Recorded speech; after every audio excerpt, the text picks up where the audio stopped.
Corona case में एक बार फिर बढ़ोतरी ने चिंता बढ़ा दी है। चीन में भी कोरोना केस में लगातार बढ़ोतरी देखी जा रही है। साथ ही यूरोप में फ्रांस, इंग्लैंड और इटली में एक हफ्ते के भीतर मामलों में 30% से ज्यादा की बढ़त देखी गई। तो वहीं भारत में कोरोना वायरस की चौथी लहर को लेकर भी आशंका तेज हो गई है। जाने माने वायरोलॉजिस्ट और वेल्लोर स्थित क्रिश्चियन मेडिकल कॉलेज CMC के पूर्व professor doctor T Jacob John ने चौथी लहर को लेकर कहा है कि कोरोना की चौथी लहर की संभावना कम है, लेकिन कोई भी भविष्यवाणी नहीं कर सकता कि ऐसा नहीं होगा।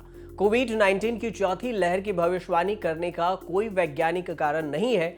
मैं कह सकता हूं कि इसकी संभावना बहुत कम है। हालांकि अलर्ट रहना बेहद जरूरी है। वायरस और उनके वेरिएंट को देखते रहने और ये देखने की आवश्यकता है कि क्या कोई नया वेरिएंट दिखाई दे रहा है। मैं गणितीय मॉडल के आधार पर लहरों की भविष्यवाणी करने में विश्वास नहीं करता।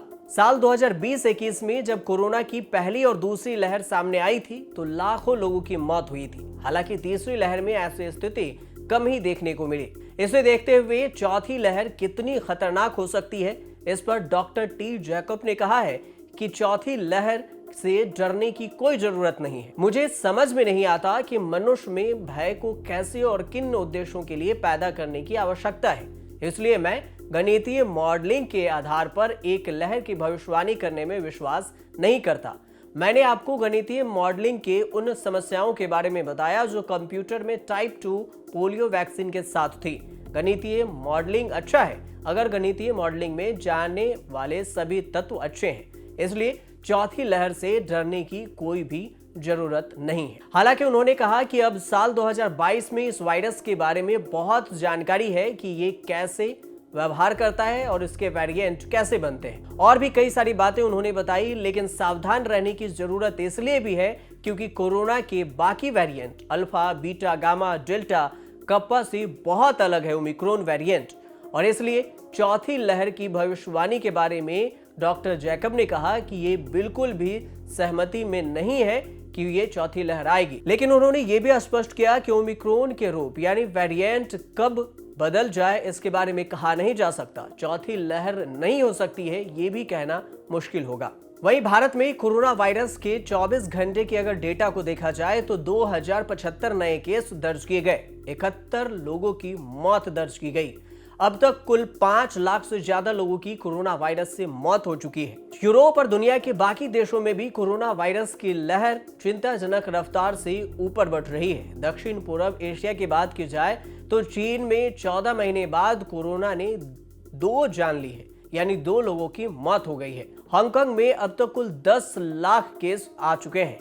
अब तक 5401 लोगों की मौत हुई है, जो चीन में 2019 में इन्फेक्शन फैलने के बाद से हुई मौत यानी 4636 से भी ज्यादा। सबसे ज्यादा चिंता साउथ कोरिया बढ़ा रहा है, जहां कोरोना के कुल मामले 90 लाख पार कर गए हैं। इसमें से 16% यानी 14 लाख से ज्यादा केस तो 17 मार्च से 18 मार्च के बीच यानी 3 दिन में ही आ। यूरोप में फ्रांस, इंग्लैंड और इटली में एक हफ्ते के भीतर मामलों में 30% से ज्यादा की बढ़त देखी गई है।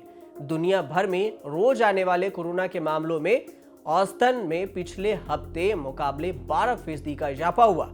विश्व स्वास्थ्य संगठन यानी WHO ने कहा है कि कोरोना के आंकड़ों में यह उछाल टिप ऑफ द आइसबर्ग है, यानी महामारी जितनी बड़ी दिख रही है असल में तस्वीर उससे ज्यादा भयावह है। तो वहीं चीन में भी कोरोना की भयावह स्थिति बनी हुई है। चीन के कई शहरों में लॉकडाउन लगा दिया गया है। चीन के बाद अमेरिका ने भी लॉकडाउन लगाने का फैसला लिया। अमेरिकी राष्ट्रपति जो बाइडेन के chief medical adviser doctor Anthony Fauci ने आगाह किया है कि अगर कोविड के मामले बढ़ते हैं तो देश में जल्द ही लॉकडाउन लगाया जा सकता है।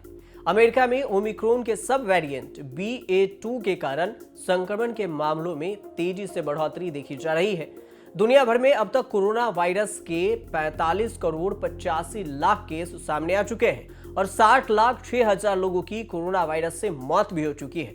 इसलिए कोरोना वायरस चीन और बाकी दुनिया के बाद भारत में भी चौथी लहर की आशंका बना रहा है। इसलिए आप सावधान रहें और कोरोना की तीसरी लहर के बाद अब चौथी लहर से भी बचने का अथक प्रयास करें। खुद को सावधान रखें। देखते रहिए न्यूज़ तक।